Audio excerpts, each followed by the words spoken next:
Welcome to another episode of RegTalks. In the next few minutes, we'll walk through one of the key tax developments from the past week, reported by RegFollower. Belarus puts robots on the tax books. On the 1st of July, a new set of tax incentives for robotics came into force in Belarus under Edict No. 198 of the 17th of June. They run through the end of 2030. The package is straightforward. Companies that acquire robotics on or after the 1st of January 2026 can depreciate them at 150% for profit tax purposes. Imports of new robotics manufactured within the last year are exempt from VAT. Manufacturing and engineering organisations can also bring in robotics components free of tax, and input VAT on everything that goes into the initial accounting value of the robot is fully deductible in the period the asset is booked. To claim any of it, you need a report from an authorised state body confirming that what you bought is, in fact, robotics.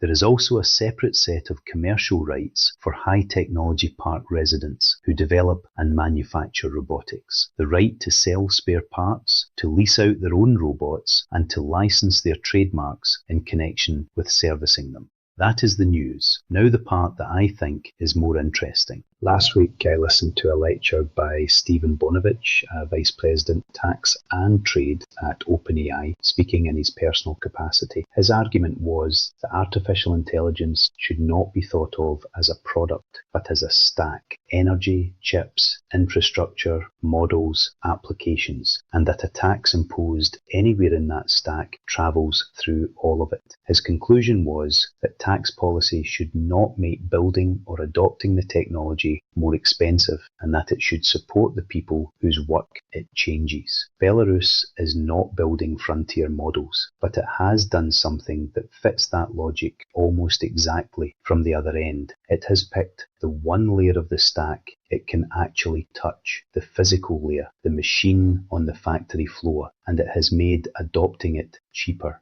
Not by subsidising creation, which it cannot do, but by subsidising deployment, which it can, and it has paid for that with its own tax base. The VAT exemption on imported robots is, in substance, a transfer from the Belarusian budget to the Belarusian buyer, and, indirectly, a smoother market for whoever manufactures the robot abroad. That is the asymmetry worth watching. Countries that export this technology collect the profit. Countries that import it collect the consumption tax. And here, Belarus has just given part of that up in exchange for speed. Two things are missing when you hold this against Bonovich's principles.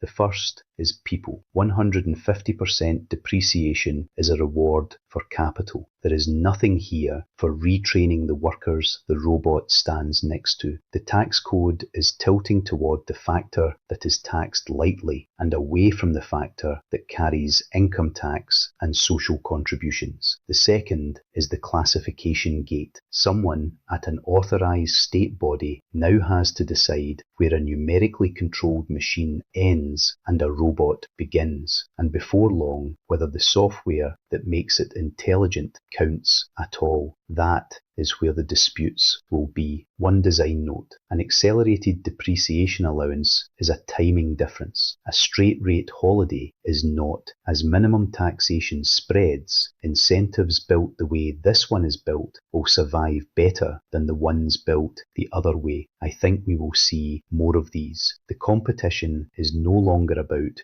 who builds the models. It is about who adopts them fastest, and tax is the cheapest lever a government has to move that. Thanks for watching RegTalks. See you next time.